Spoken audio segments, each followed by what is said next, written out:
Shalom saudaraku yang dikasihi Tuhan, kita bersekutu kembali pada kesempatan ini. Semoga saudara dalam kondisi sehat dan tetap optimis menjalani kehidupan ini. Karena ada Tuhan yang mengasihi saudara dan saya, mengasihi kita semua, dan Dia Tuhan yang peduli akan anak-anaknya. Mari kita berdoa terlebih dahulu untuk mengawali renungan hari ini. Allah Bapa yang penuh kasih sayang, Engkau Allah yang pemurah dan Allah yang memelihara hidup kami. Engkau Allah Bapa yang kami puji dan kami sembah dalam nama Tuhan Yesus Kristus. Tuhan, pada kesempatan ini kami senantiasa mengucap syukur dan bersukacita atas segala kemurahan dan kasih-Mu yang kami rasakan dalam hidup ini. Terima kasih untuk segala anugerah dan perlindungan yang sudah Engkau berikan kepada kami, sehingga pada kesempatan ini kami kembali bisa mendengarkan firman-Mu untuk belajar mengenal Engkau lebih dalam lagi. Kami sungguh merindukan Engkau bertata dalam hidup kami. Mari Tuhan, berbicaralah dan kami siap untuk mendengarkannya. Jamah hati kami agar kami boleh mengetahui lebih dalam lagi akan kebenaran firman-Mu. Roh Kudus akan menolong dan memampukan kami untuk kami bisa mengerti rahasia akan sabda-Mu. Dalam nama Tuhan Yesus Kristus, kami naikkan doa ini ke hadirat-Mu. Amin. Saudaraku yang terkasih, ketika saya masih sangat muda, karena tuntutan akan tugas pekerjaan, maka saya harus meninggalkan orang-orang yang saya cintai, karena saya harus pergi jauh tugas di kota Denpasar. Perasaan yang terberat saat itu adalah saya harus berpisah dengan ibu saya, wanita yang sangat saya hormati dan saya kasihi. Ketika berada di kota Denpasar, setiap sore setelah pulang dari kerja, saya merindukan sosok ibu saya dengan amat sangat. Tetapi selain ibu, saya juga merindukan ayah, adik-adik, teman, dan sahabat saya. Waktu itu belum ada media sosial yang kapan saja kita bisa berkomunikasi melalui video call misalnya. Saudaraku, ternyata rasa rindu yang dalam itu sangat menyiksa batin. Ada sesuatu kebutuhan dalam diri kita untuk bisa dipuaskan, yaitu bertemu, bergaul, bercanda dengan pribadi yang kita rindukan. Mari kita baca firman Tuhan pada Mazmur pasal 42 ayat 2. Seperti rusa yang merindukan sungai yang berair, demikianlah jiwaku merindukan Engkau ya Allah. Ayat 3, jiwaku haus kepada Allah yang hidup. Bilakah aku boleh datang melihat Allah? Saudaraku, pemazmur ini juga mengalami kerinduan yang sangat kuat dalam hatinya. Penyanyi Lewi dari Bani Korah yang saat itu berada di pembuangan ini merasa terisolasi secara rohani di tempat pembuangan itu. Pemazmur ini merasa jauh dari Allah yang dia rindukan. Dia merindukan Allah yang seakan tidak segera menjawab semua seru doanya. Ia merasa terisolasi secara fisik karena tidak dapat lagi memimpin umat dengan nyanyian syukur di rumah Allah. Ia terisolasi secara sosial karena musuhnya yang membawanya ke tempat pembuangan. Mereka terus-menerus mengolok-olok sambil berkata dengan nada mengejek, "Di mana Allahmu?" Saudaraku, pemazmur merasa tertekan dan gelisah. Ia mengenang masa lalunya yang penuh dengan sukacita, manakala memimpin umat masuk ke dalam rumah Allah. mengingat kasih setia Allah dan juga ketekunannya dalam berdoa. Kenangan itu membuatnya ingat akan kesetiaan dan kenikmatan dari Allah. Ia pun terus menyemangati diri untuk berharap kepada Allah dan memohon pertolongannya. Meskipun saat itu dia sedang ada dalam pembuangan yang kondisinya sangat tidak mengenakan. Tapi ia terus menyemangati diri dan terus berharap kepada Allah. Karena itu adalah kerinduannya Allah. Kerinduannya dia kepada Allah. Yaitu apa? Ditolong oleh Allah. Saudaraku, apakah ada yang kosong dalam dirimu, dalam hidupmu saat ini? Apa ada rasa yang kurang puas dalam jiwamu? Apakah engkau merindukan Allah untuk memuaskan jiwamu? Jika engkau ingin dipuaskan, datanglah dan mendekatlah pada Tuhan. Karena hanya Tuhan sajalah Sang Pencipta segalanya yang bisa memberi kepuasan yang sejati pada engkau. Mari kita baca Yakobus pasal 4 ayat 8. Mendekatlah kepada Allah dan Ia akan mendekat kepadamu.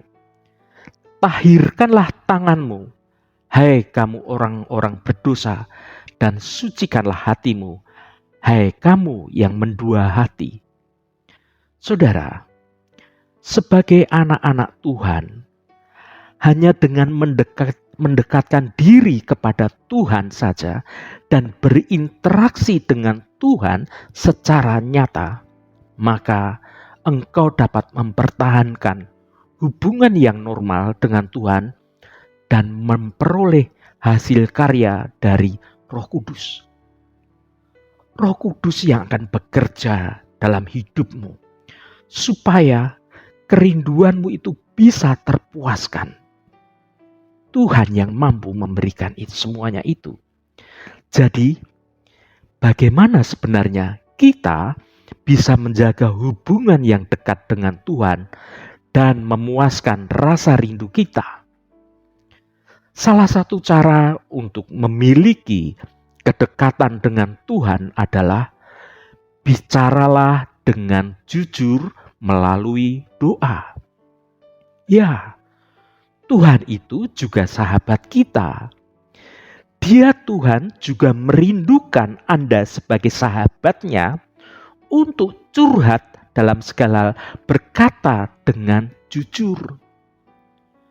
Dia Tuhan yang merindukan engkau mau bercerita apa saja dengan tulus dan jujur. Jika engkau mengungkapkan isi hatimu dengan tulus dan sungguh-sungguh, saya jamin hubungan saudara dengan Tuhan pasti akan menjadi semakin dekat. Saudaraku, doa adalah saluran yang melaluinya kita bisa berkomunikasi dengan Tuhan. Melalui doa, hati kita lebih mampu untuk menjadi tenang di hadapan Tuhan, untuk merenungkan firman Tuhan, untuk mencari kehendak-Nya, dan membangun hubungan yang normal dengan Tuhan. Hubungan antara dua sahabat, antara saudara dengan Tuhan. Engkau adalah sahabatnya Tuhan, dan Tuhan adalah sahabatmu. Bangunlah komunikasi yang akrab dengan sahabatmu. Tetapi dalam kehidupan, karena sibuk dengan pekerjaan atau tugas-tugas rumah tangga, kita ini sering sekedar melakukan rutinitas dalam berdoa, dalam berkomunikasi dengan Tuhan, dengan sahabat kita bicara hanya sekedarnya. Dan hanya memperlakukan Tuhan secara acuh tak acuh dengan mengucapkan beberapa kata yang begitu-begitu saja dengan asal-asalan. Kata-kata yang seolah-olah kita ini sudah hafal. Bayangkan Tuhan. Bayangkan saudara, saudara berbicara dengan teman yang sahabatmu itu sudah ngerti apa yang kamu bicarakan, yang setiap hari bicaranya hanya begitu-begitu saja. Bangunlah komunikasi yang menyenangkan. Tinggalkan cara-cara berdoa yang formalitas, yang membosankan. Ungkapkan saja isi hatimu. Apa yang kau alami, baik itu hal yang tidak mengenakan maupun saat engkau bersuka cita, cerita pada sahabatmu. Ketika kita sibuk dengan hal yang pertama, misalnya di pagi hari, pergi bekerja misalnya, atau menyibukkan diri dengan sesuatu yang lain, kita ini seringkali berdoa dengan tergesa-gesa. Kita berkata, "Oh Tuhan, aku mempercayakan pekerjaanku hari ini ke dalam tangan-Mu, dan aku mempercayakan anak-anak dan orang tuaku kepadamu. Aku mempercayakan semuanya dalam tangan-Mu, dan aku mohon kiranya Engkau memberkati dan melindungi aku. Amin." Dan ini doa seperti itu diucapkan setiap hari. Saudaraku, kalau kita berdoa seperti ini, maka kita sedang memperlakukan Tuhan secara acuh tak acuh dengan mengucapkan beberapa kata yang sembarangan saja, yang asal-asalan, yang penting aku sudah berdoa. Jangan, saudara. Kalau saudara di dunia ini punya sahabat, setiap ketemu pasti terjadi komunikasi yang mengasihkan. Yang setiap pertemuan satu dengan yang lain, pembicaraannya pasti tidak sama. Dan seperti itulah yang Tuhan inginkan juga ketika kita berkomunikasi dengan Tuhan sebagai sahabat kita. Hati kita tidak tenang, apalagi memiliki interaksi yang nyata dengan Tuhan, kalau doanya kita serba biasa-biasa saja. Terkadang kita mengucapkan kata-kata yang terdengar menyenangkan, memuji-muji Tuhan, yang sebenarnya itu hanya satu pujian yang memang harus kita ucapkan seolah-olah. Tetapi itu bukan dengan segenap hati kita. Itu hanya beberapa kata yang hampa. Dan sebenarnya Tuhan tidak menghendaki dalam doa saudara hanya berkata dengan kata-kata yang seolah-olah otomatis keluar dari mulut kita. Tuhan tidak ingin saudara berdoa seperti itu kepada Tuhan. Seringkali juga kita berdoa, kita mengucapkan kata-kata tertentu yang memang sudah dihafalkan. Kita mengucapkan kata-kata lama dan basi yang sama dari waktu ke waktu. Dan itu sepenuhnya menjadi doa ritual keagamaan saja. Banyak doa seperti ini diucapkan dalam hidup kita. Doa yang berpegang teguh pada aturan. Kalau berdoa itu harus begini stepnya. Dan itu seolah aturan. Saudaraku, pernahkah engkau bertemu dengan sahabatmu dan kamu berkata-kata dengan cara diatur sedemikian rupa? Betapa kakunya itu. Tidak mungkin saudara dan saya bertemu dengan sahabat dekat itu bicaranya formal, serba diatur. Tidak.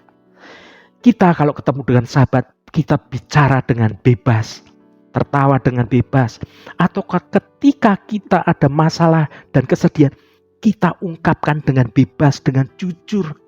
Bahkan kalau kita menangis juga gak sungkan, ya menangis. Saudara, Tuhan benci ketika kita berdoa tanpa maksud yang sesungguhnya. Tuhan tidak suka saudara berbahasa basi secara rutin tanpa ada makna yang sesungguhnya yang keluar dari ketulusan hatimu. Karena doa semacam ini hanya menyangkut tampilan luar saja dan ritual keagamaan. Dan tidak ada interaksi yang nyata dengan Tuhan dalam roh kita ketika kita berdoa. Orang-orang yang berdoa seperti ini memperlakukan Tuhan secara acuh tak acuh dan sedang menipu Dia. Kenapa kita sedang menipu Dia? Karena Tuhan tahu yang sebenarnya isi hatimu. Dan ketika ketika engkau hanya berdoa secara yang hal-hal yang tidak jujur, Tuhan tahu, saudara. Tuhan itu sahabat yang baik. Beranilah berbicara apa adanya. Ungkapkan perasaanmu. Apa yang kamu butuhkan, sampaikan. Karena itu doa-doa yang tidak didengar oleh Tuhan, itu doa orang-orang yang berdoa dengan cara yang sangat sulit digerakkan oleh Roh Kudus. Dia menggunakan logikanya, bukan menggunakan rohnya. Kalau doa yang digerakkan oleh Roh Kudus, maka doa itu langsung nyambung dengan Tuhan. Saudaraku, mari kita baca Yohanes 4 ayat 24. Allah itu roh, dan barang siapa menyembah Dia, harus menyembahnya dalam roh dan kebenaran. Saudaraku, Tuhan adalah pencipta yang memenuhi seluruh langit dan bumi. Dia Tuhan berada di samping kita setiap waktu, memperhatikan setiap kata dan tindakan kita. Setiap pikiran dan gagasan kita, Tuhan itu tahu. Tuhan adalah yang tertinggi. Benar-benar suatu pribadi yang sangat bermartabat. Dan ketika kita berdoa kepada Tuhan, kita menyembah Tuhan dengan sungguh dan segenap hati kita. Dan kita harus datang di hadapan Tuhan dengan hati yang jujur. Tuhan tahu isi hati kita. Tetapi Tuhan menuntut engkau berkata dengan jujur. Hatimu, apa yang kamu rasakan, engkau ungkapkan melalui kata-katamu kepada Tuhan. Itu yang Tuhan mau. Karena itu, ketika berdoa kepada Tuhan, kita harus memiliki hati yang takut akan Tuhan, berbicara dengan tulus dan jujur kepadanya, menyerahkan keadaan kita yang sebenarnya, kesulitan saudara dan penderitaan saudara, sampaikan di hadapan Tuhan dan beritahu Dia tentang semuanya itu. Saudaraku, mari mendekat kepada Tuhan lebih dari sekedar memohon kebebasan dari segala pergumulan. Karena Tuhan ingin saudara berkata-kata dengan jujur, terus terang akan apa yang ada dalam hatimu. Tuhan adalah sahabatmu. Berbicaralah dengan akrab dan ungkapkan segala isi hatimu pada sahabatmu. Dan biarlah hanya Tuhan saja yang bisa memuaskan akan rasa rindumu. Haleluya. Amin. Mari kita tutup renungan ini dengan berdoa. Allah Bapa kami yang kami puji dan kami sembah dalam nama Tuhan Yesus Kristus. Terima kasih atas firman-Mu yang sudah kami dengar pada kesempatan ini. Tuhan, terima kasih Engkau sudah menjadi Tuhan dan sahabat kami. Kami rindu membangun hubungan yang dekat dengan Engkau. Mulai saat ini, kami akan mengungkapkan secara jujur akan isi hati kami.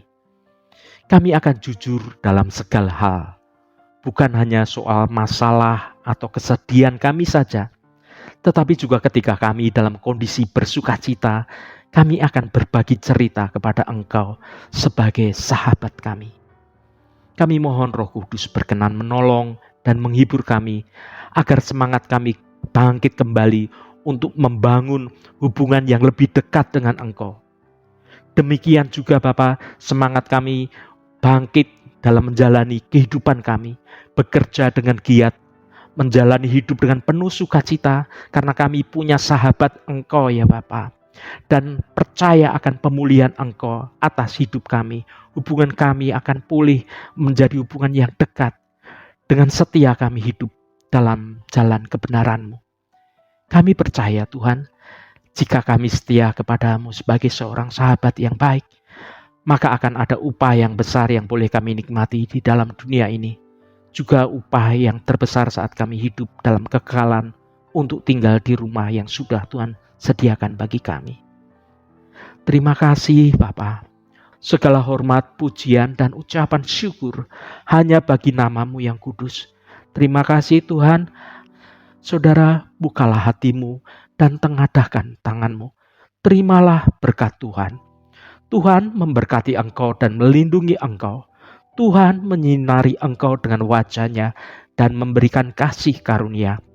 Tuhan menghadapkan wajah-Nya kepadamu dan memberikan damai sejahtera.